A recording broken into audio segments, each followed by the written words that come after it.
Hoy empezamos en lo perdido del tiempo con la grandeza de la civilización egipcia.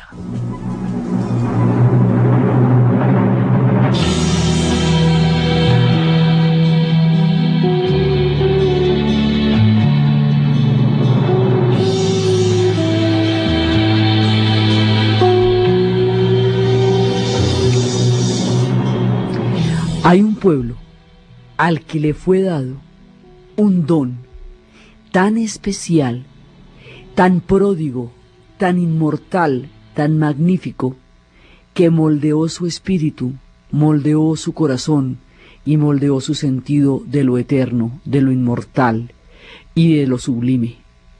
El don que le fue dado a este pueblo es el don del Nilo, y alrededor del Nilo se va a estructurar todo el concepto de la vida y de la muerte. El Nilo recorre lo que hoy serían los países de Egipto, Sudán, y llega hasta el lago Victoria en Uganda, y otra parte de ese Nilo, de ese maravilloso don, nace en Etiopía. Salen los dos Nilos, el Nilo Blanco y el Nilo Azul, y se unen en un sitio que se llama Jartum, capital de Sudán. Hoy esos países conforman los estados de África, pero eso fue el territorio que atravesaba el Nilo en la antigüedad.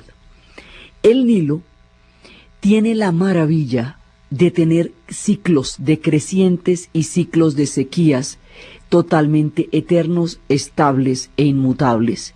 Y esos ciclos van a garantizar, por la prodigalidad y por la regularidad y la secuencia con que se producen, que el pueblo que habite a sus orillas vaya a tener una confianza profunda en que el Nilo siempre los va a alimentar.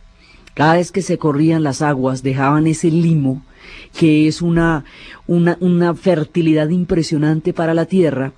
Producen tres cosechas al año. Eso no lo producía nadie en la remota antigüedad, nadie, 3 cosechas al año. Y el resto del tiempo para trabajarle a la inmortalidad de las piedras. El Nilo les dio a ellos el alimento, el oficio, les dio todas las características que necesitaban para vivir, y tenía los ciclos de crecida del Nilo, son tan supremamente regulares que en un momento dado usted siente que lo van a ayudar y no a perjudicar. ¿Por qué los ríos del valle de Mesopotamia, de la Medialuna Fértil, el Tigris y el Éufrates, tienen inundaciones devastadoras? La mayoría de los ríos, cuando se desbordan, producen tragedias y hacen que la gente agradezca la magia del río y tema su fuerza, y no sepa cuándo el río le va a dar maravillas y cuándo el río les va a destruir todas las cosechas que han sembrado. Con el Nilo no hay ese problema. El Nilo sube cuando toca y sube como debe subir. ¿Cómo sabemos hasta dónde subía el Nilo? Pues ellos se inventaron los nilómetros, pero si no fuera suficiente, los cocodrilos siempre desovaban en el punto donde iba a crecer el Nilo, por eso son una parte de sus dioses, el dios Sobek. Entonces resulta que el Nilo les produjo un orden cósmico, un ecosistema y una relación con las estrellas. De pronto ellos empezaron a relacionar que las crecientes estaban dadas con las estrellas, que había una perfecta coordinación entre las estrellas y los ciclos de sequía y los ciclos de crecientes. Y el sol, que les da toda esa cantidad de luz y de calor y de sequía suficiente para que se conservaran toda la piedra que ellos harían, pero a la vez es el sol siempre ahí, razón de todo. Entonces, esta combinación del sol con el Nilo es en las orillas del Nilo, por un lado está el desierto y por el otro los oasis, pero se sobreponen unos a otros. Entonces hay un momento en que una línea en donde está un desierto inmediatamente muta hacia un oasis en cuestión de metros. Esa dualidad del desierto y el oasis, de la fertilidad y de la sequía, produce dualidades en el alma de los egipcios. El Nilo es un corredor de magia cósmica, y al lado oriental está el desierto de la Arabia, y al lado occidental está el desierto del Sahara. Así que no había vida por fuera de la tierra. Ese desierto lo llaman la Tierra Roja, el Limo lo llaman la Tierra Negra. Por fuera de la Tierra Negra, cuando empieza la Tierra Roja, no es posible la vida. Solo los bereberes podían habitar estas regiones inhóspitas. Entonces esta gente va a vivir y vive alrededor del Nilo. Hoy por hoy, de todo el territorio de Egipto, que es un país de 2 millones y pico de kilómetros cuadrados, se utiliza solamente el 5%, que es solamente el valle del Nilo, no más. Toda el agua que se bebe viene del Nilo hoy, como hace 5.000 años. Eso no ha variado. Hoy el país se debe al Nilo, tanto como se debía al Nilo la civilización de los antiguos egipcios. El Don ha permanecido inalterable en el tiempo.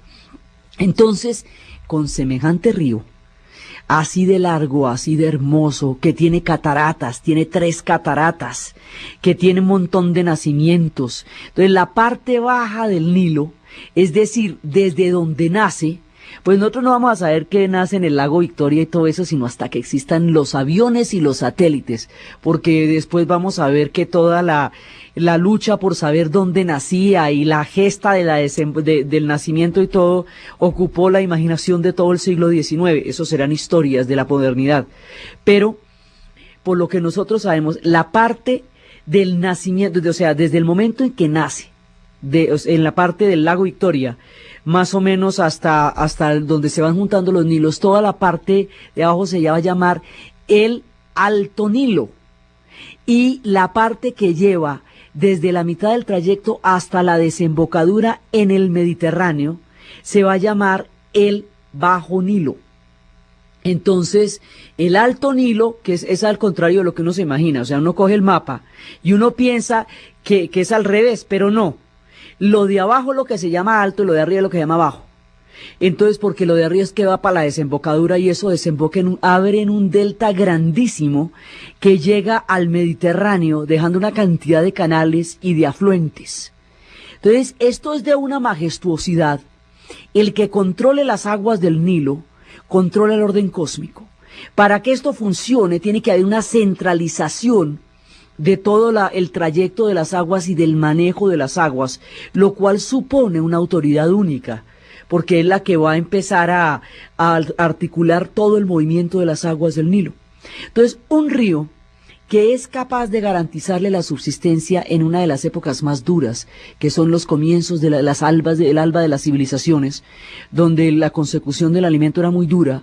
La agricultura, imagínense, están inventando la agricultura, y esto ya la tienen en la pomada, porque el limo del Nilo les facilita toda la fertilidad de la tierra. Tienen que camellar, claro, porque eso hay que sembrar mientras todavía está húmedo, antes de que se retiren totalmente las aguas, y hay que cosechar en un momento esperado y tal. Pero ahí está. Entonces, esta confianza profunda en que el Nilo siempre va a estar ahí para ellos, los hace tener una idea optimista del mundo. A diferencia de la gente de Mesopotamia, tan acostumbrada a las sequías como a los desbordamientos, a los diluvios como a los desastres, o sea, gentes de geografías rudas como las nuestras, sienten en el azar un factor de riesgo. Los egipcios no tenían ese factor de riesgo porque el Nilo es absolutamente confiable y aparece donde toca, como toca y cuando toca. Entonces esto les va dando a ellos una sensación de estar totalmente protegidos por los cielos. Entonces, semejante río que hace toda esa cantidad de cosas por ellos, simplemente por consentirlos porque nacieron en el Valle del Río. Toda la religión está totalmente estructurada alrededor del Valle del Nilo. Lo que les pasa a ellos, les pasa por haber nacido en el Valle del Nilo, y fuera del Valle del Nilo no hay nada. El mundo es el Valle del Nilo para ellos. Entonces, toda esa cantidad de dones, de regalos, de prebendas, de consentimientos, de fluidez, de fertilidad, de belleza, de tranquilidad, serenos son los egipcios, son de un espíritu sereno, les va a dar a ellos una sensación de gratitud, de agradecimiento tan profundo, que la religión de los egipcios está basada en el agradecimiento y no en el miedo. Está basada en la profunda gratitud a los cielos por haber recibido un río tan maravilloso, y no en el miedo al castigo, o a la culpa, o a la muerte. La muerte para ellos es un ciclo eterno de toda clase de maravillas. Entonces, alrededor de este don se va a elaborar una cosmovisión de la vida y de la muerte y del cosmos y de todo, amable, dulce, serena, eterna, inmortal. porque el Nilo ha bañado el alba de esta civilización con tantas bendiciones que los egipcios no pudieron menos que agradecer desde lo profundo de su corazón el haber sido tan amorosamente bendecidos por sus dioses.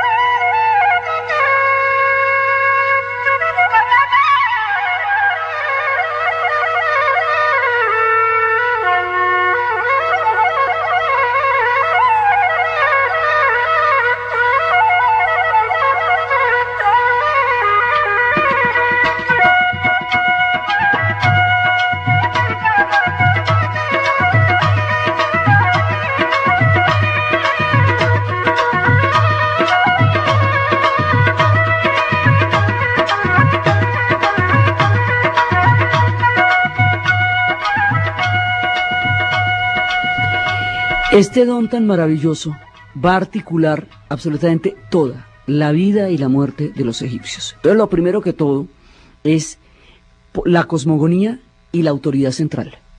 De aquí van a brotar y emanar todas las divinidades, y eso va a hacer que, no, me he dicho, es tan completo ese río que no van a necesitar pero ni la rueda, porque simplemente transportan las cosas y las llevan a donde necesitan, y todos los monumentos de piedra que harán en el futuro pues están a la orilla del río.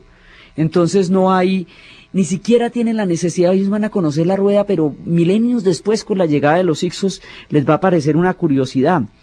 El río en sí mismo tiene la forma de una divinidad que es Hapi, que es hermafrodita y produce toda clase de fertilidades.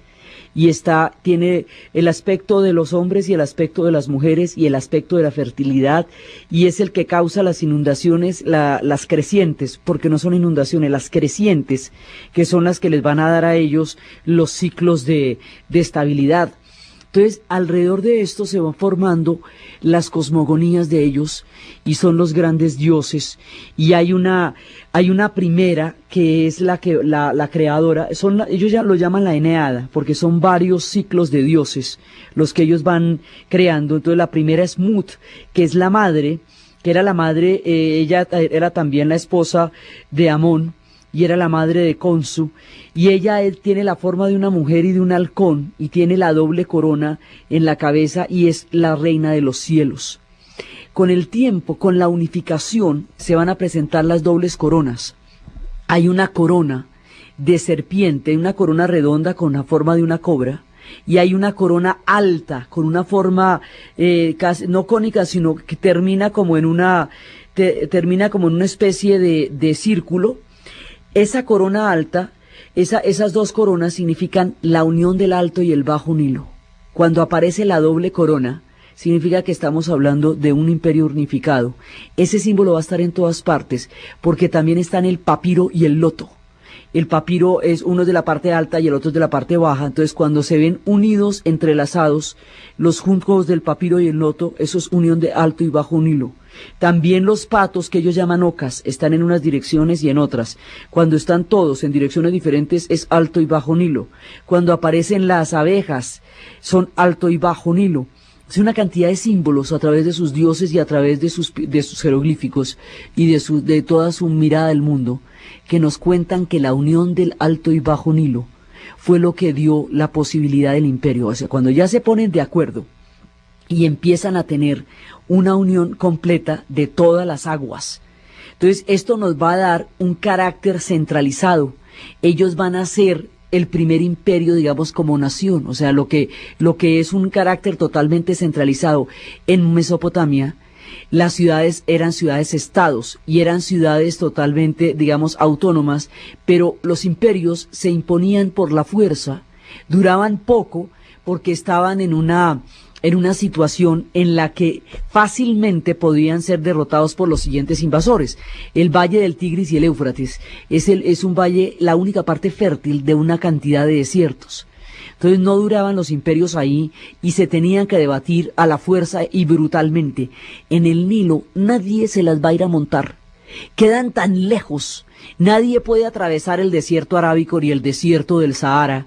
Están totalmente lejos de todas partes, y en la parte donde desembocan en el Mediterráneo son unas aguas bastante bravas que la gente no va a ir a ver en ese momento.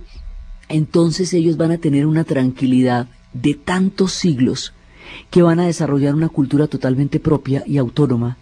Cuando ya llegan las invasiones, esta gente ya ha ido y vuelto de todo. Entonces empieza todo a centralizar como una autoridad, que es como una nación que va a centralizar todo eso, y la centralización significa la unión del Alto y Bajo Nilo. Entonces ellos empiezan a concebir una manera de habitar el mundo en donde lo político, lo religioso, lo cósmico y lo cotidiano están estrechamente entrelazados. Todos forman parte de lo mismo. Es una teocracia en el sentido más amable de la palabra, porque es alrededor de la fuerza del sol y de la generosidad del Nilo que ellos empiezan a creer en sus dioses. Y sus gobernantes cumplen la función de unir, digamos, de comunicar al pueblo con los dioses y con esas fuerzas de la naturaleza que tan pródigamente se han expresado con ellos, no es más. Entonces, en la medida en que sus gobernantes los comuniquen con las fuerzas de la naturaleza, sus gobernantes tienen un carácter divino. Pero la función es mantener un orden cósmico a través de la comunicación entre el sol y el mundo de los egipcios, entre el Nilo y la vida cotidiana de los egipcios y las estrellas. Esta gente va a tener alrededor de las estrellas, es donde se van a dar todas sus representaciones. Las estrellas de la Orión va a ser Osiris, van a tener toda una representación. Entonces, alrededor de esto empieza toda su creación del mundo.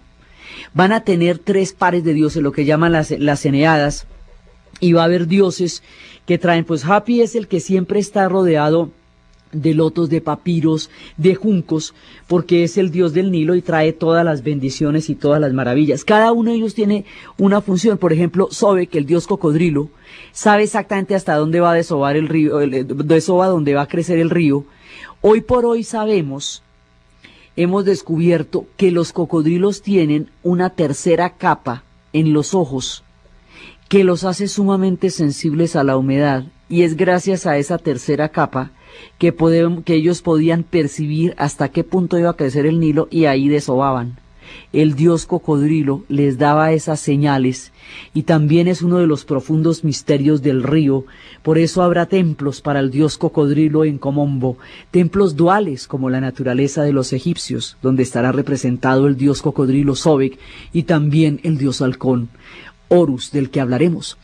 El mito fundacional de los dioses, digamos, a partir de lo que se desencadena todo, es una vieja enemistad entre Set y su hermano Osiris.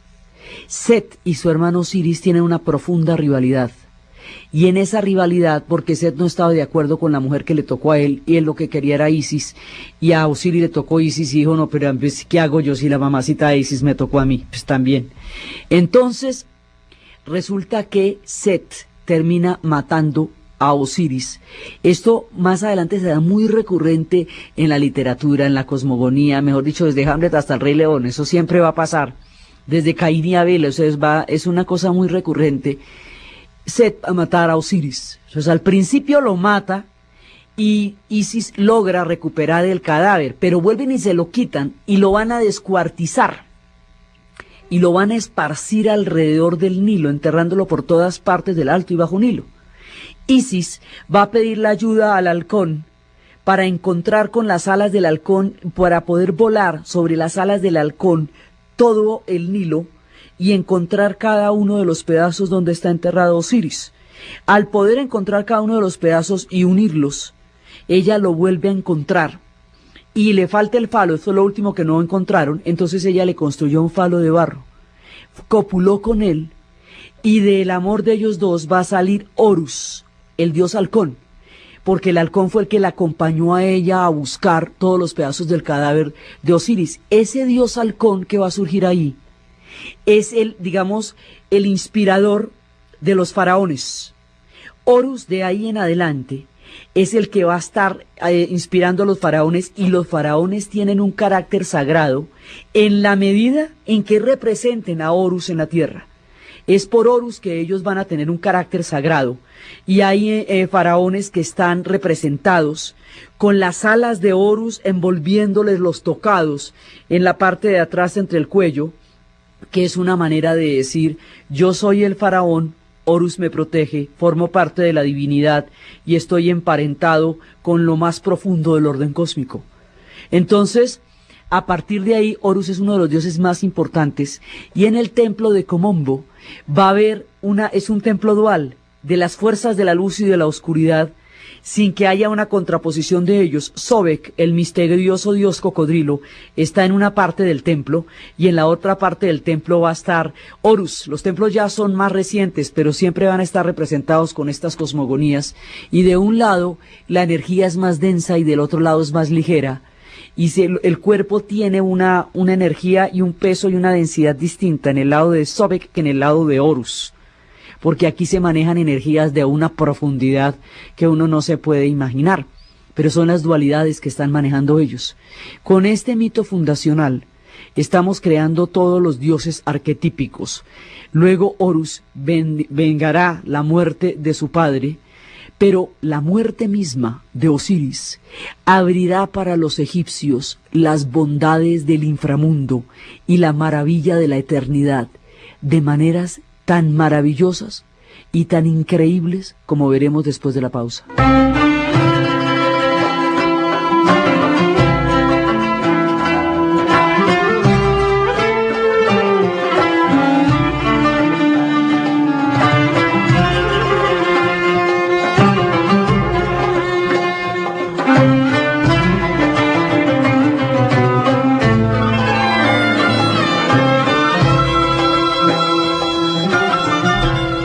Isis y Osiris forman lo fundamental. Ellos pues obviamente no van a nacer de la nada, ¿no?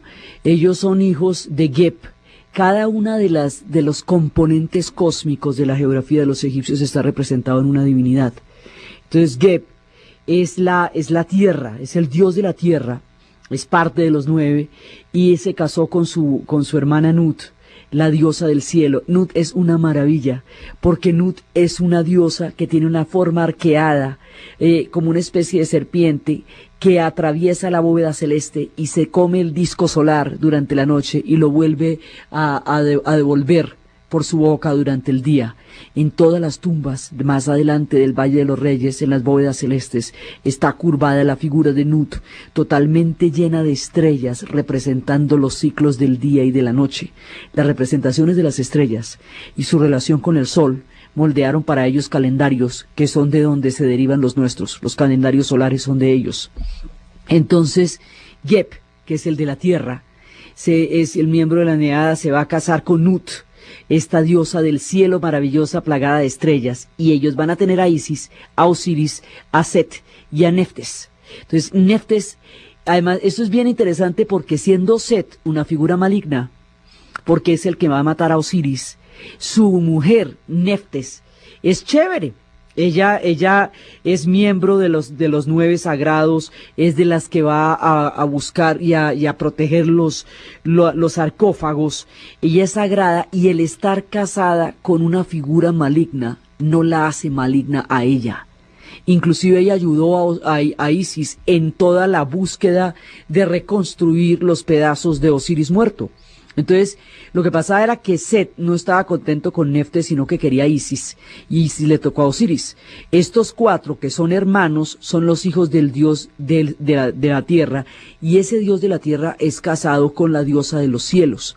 Cada uno de estos elementos va a estar, ellos tienen un dios para la humedad, para el aire, que se llama Shu. Este dios es el que crea el espacio existente, la brecha existente entre los cielos y la tierra, y forma de los 9 de Heliópolis, porque Heliópolis es la que va a crear la historia de los 9, y él se casó con la diosa de la que va a crear el delta. Entonces aquí, digamos, la de la desembocadura, la del delta, se casa con el de la humedad, y el de la humedad es el que llena el espacio entre el cielo y la tierra. y estos están todos relacionados con la tierra misma, y de la tierra es que van a salir Isis, Osiris, Set y Neftes.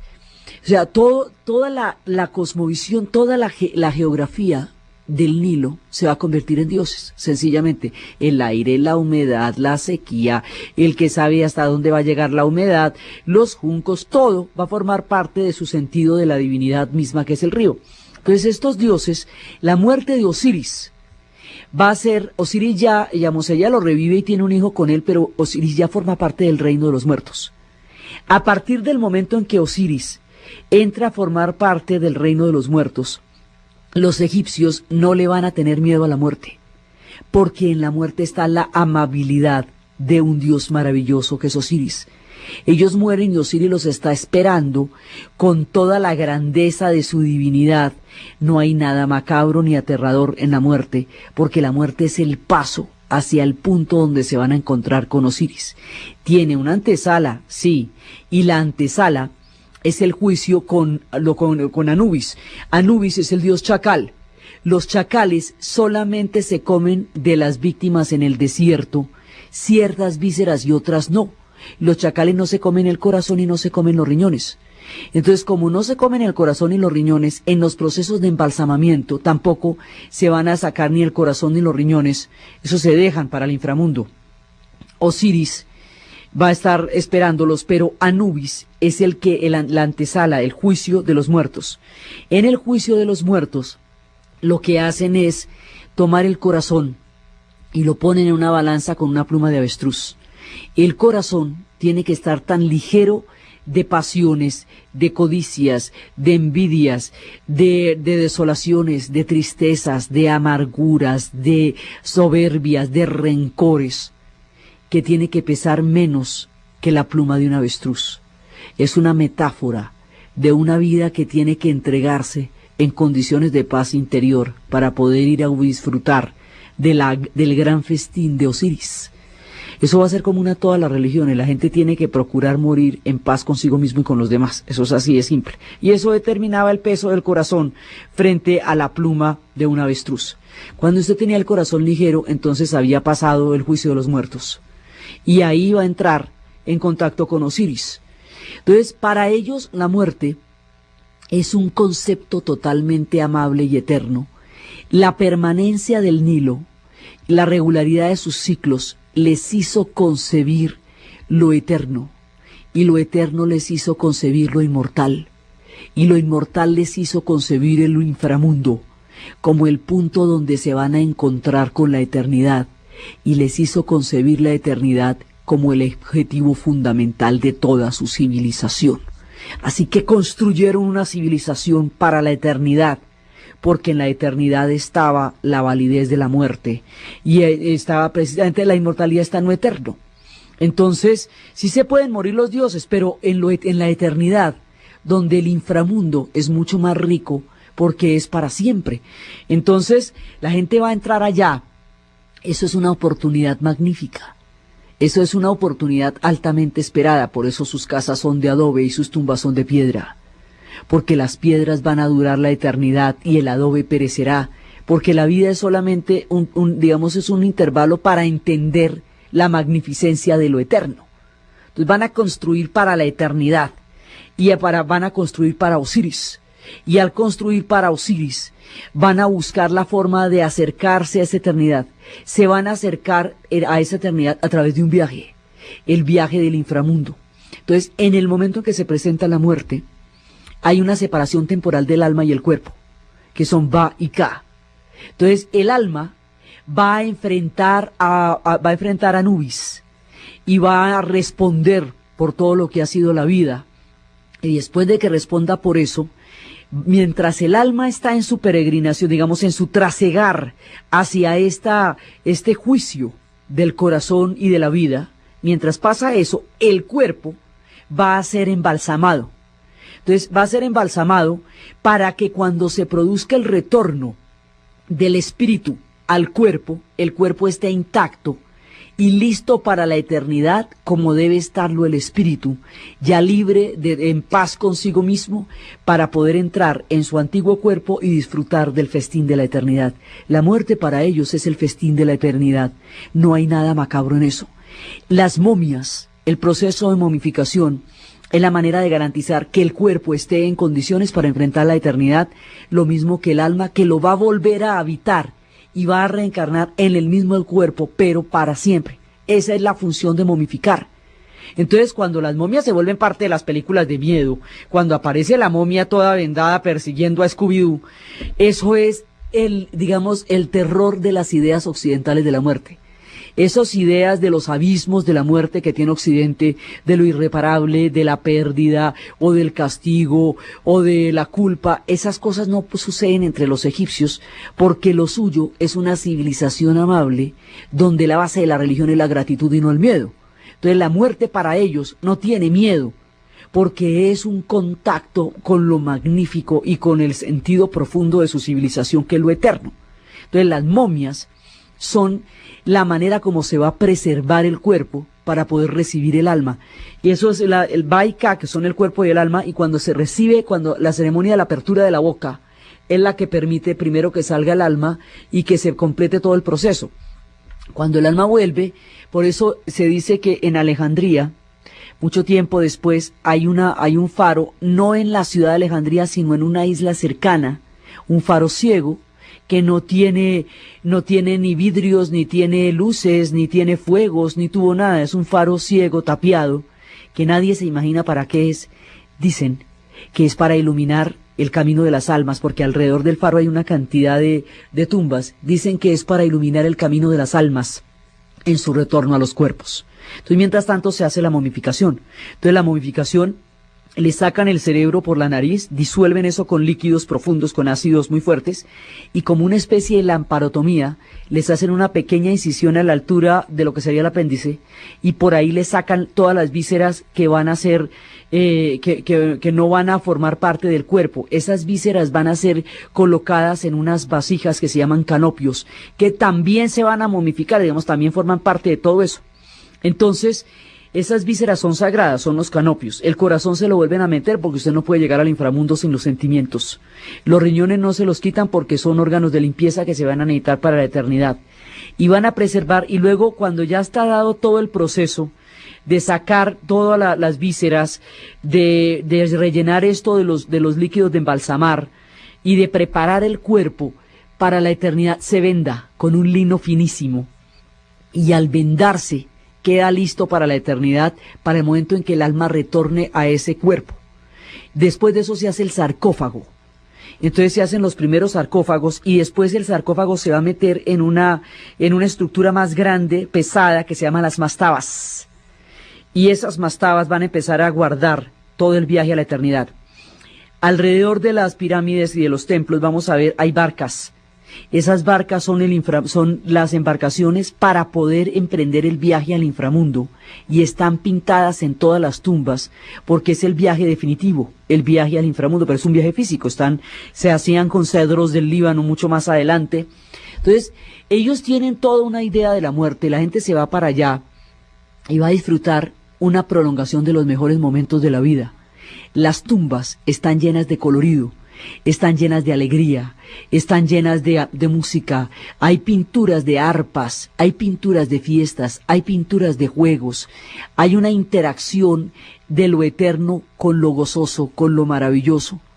En las tumbas se entregaron todas las cosas que ellos habían necesitado en la vida, y por eso cuando son niños los enterraban con los juguetes, porque iban a jugar el resto de la eternidad. Entonces, en las tumbas van a llevar todas aquellas cosas que fueron importantes en esta vida y van a representar en las paredes el mundo que ellos tenían durante la vida. Así que van a representar sus mujeres, sus niñas, el sitio donde vivían, van a reconstruir todo el entorno a través de dibujos de unos colores espléndidos y maravillosos que invitan a la alegría y que invitan a la magnífica experiencia del inframundo. Sobre esta idea de la muerte, ellos van a edificar todo el sentido de la piedra. Entonces, el sentido de la piedra va a ser proteger la energía, para poder crear con materiales inmortales o eternos el refugio y la protección de los seres que van para el mundo de la eternidad. En la medida en que usted esté trabajando para la eternidad de su faraón, bendecido por Horus, usted está trabajando para su propia eternidad y para su propia inmortalidad. Así que alrededor del concepto de la muerte y de la inmortalidad van a juntar toda, no solamente la cosmogonía de los dirigentes, de los faraones y su relación con los dioses, sino la vida cotidiana del egipcio común. Entonces, el egipcio común participaba del proceso de la inmortalidad a través de la construcción de las tumbas, de las pirámides, de los obeliscos, de las mastabas, de los templos. Entonces, cuando la sequía, cuando se inundaba el río, pues no se podía cultivar.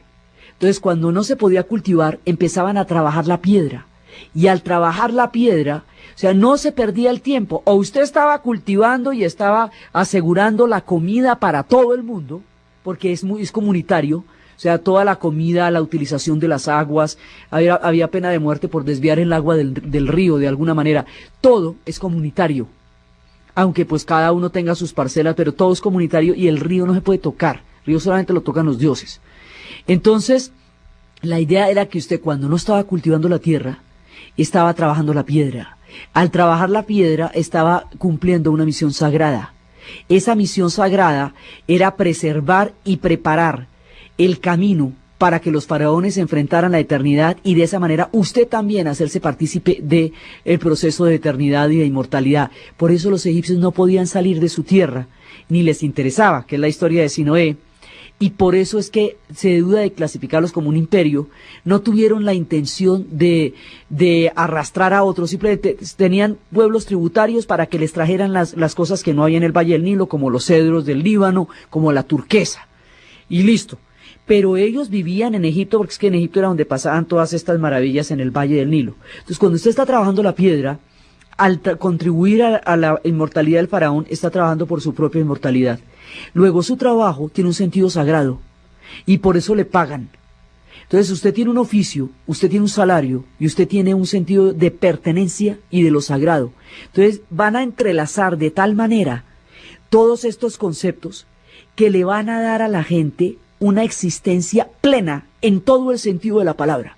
Esta gente sabía para qué nacía, para qué moría, quién era en este mundo, qué era lo que había venido a hacer y qué era lo que tenía que hacer. Y esas son las preguntas de lo eterno. Entonces trabajaban la piedra con el amor de quien está trabajando para su propio sentido de lo sagrado. No era trabajo esclavo. Era trabajo, el trabajo de las pirámides es un trabajo hecho con todo el sentido más profundo de lo sagrado, tanto como el de más adelante será el de los obeliscos, tanto como todas las pinturas de los templos. Entonces todo esto ellos lo dibujaron, y dibujaron todos sus dioses, y sus dioses van apareciendo a medida que va apareciendo la vida. Y por ejemplo la diosa Bast, que es la gata, esta gata negra, es la diosa que ayuda a las mujeres en el momento del parto, diosa de la fertilidad que las acompaña en el momento del alumbramiento. Por eso los templos femeninos están dedicados a ella. La gran diosa Hathor, la diosa vaca con el disco solar, pródiga, la que da, la madre, la que lo da todo. Entonces ella es, digamos, el símbolo de la generosidad total, sí, y ella está ayudando también a las mujeres. En los templos femeninos están dedicados a la diosa Hathor. El dios Ra, el gran dios Ra, el dios del sol, el disco solar. Pero esos dioses, por maravillosos que fueran, no eran infalibles. El mismísimo Ra, dios solar. Pues, mejor dicho, el sol es el principio y el fin de esta civilización, o sea, es el principio y todo.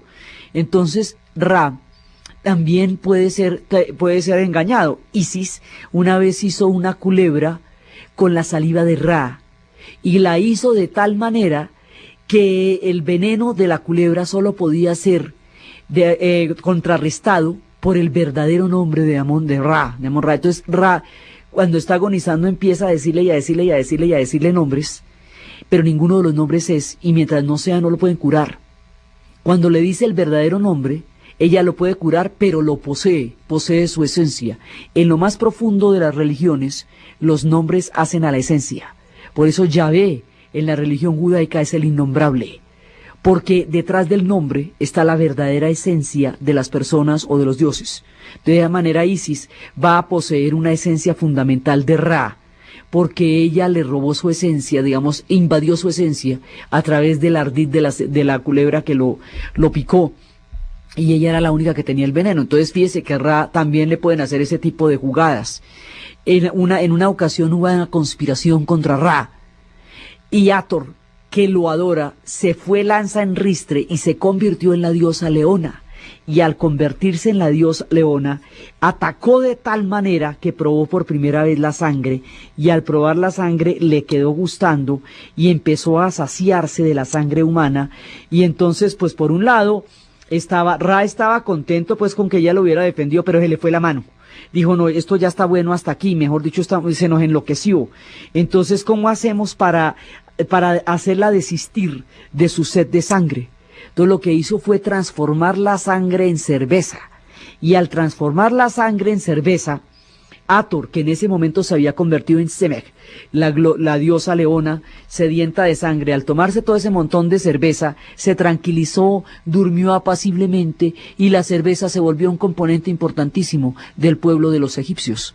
Entonces los dioses, digamos, no están exentos de la mundanidad. Sí, se pueden poner a tomar cerveza y fresquearse, los pueden tramar y les pueden echar cuentos y los otros se creen los cuentos, los pueden matar y reconstruir y ellos siguiendo muertos pero formando parte del inframundo. Digamos, los dioses son totalmente interactivos, porque además están formando parte de todo el paisaje y de toda la cosmovisión de ellos y de toda la geografía que los rodea. Entonces ellos están muy acompañados por sus dioses, profundamente comprometidos con los faraones, y tienen una fe en lo eterno que los hace trabajar con tanto amor la piedra. Con tanto amor lo trabajaron que descubrieron sus más profundos secretos, los secretos de la energía de la piedra. De ahí viene la lectura de todo el esoterismo, de la energía que tiene la piedra. De ahí vendrán más adelante los masones, de los secretos de cómo se trabajaba la piedra.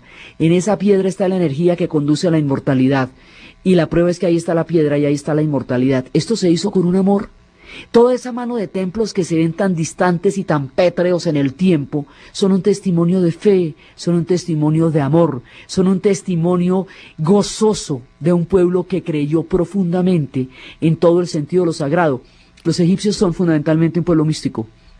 Y toda la vida, desde el alba de los tiempos, han tenido una profunda fe en los dioses porque el Nilo les ha comprobado que los dioses existen y los consienten entonces como en el remoto pasado. Entonces son un pueblo de mucha fe y de mucha devoción. Y su devoción ha ido cambiando de religiones muchas veces en el tiempo, pero siguen fieles a la devoción misma y a la fe en lo cósmico.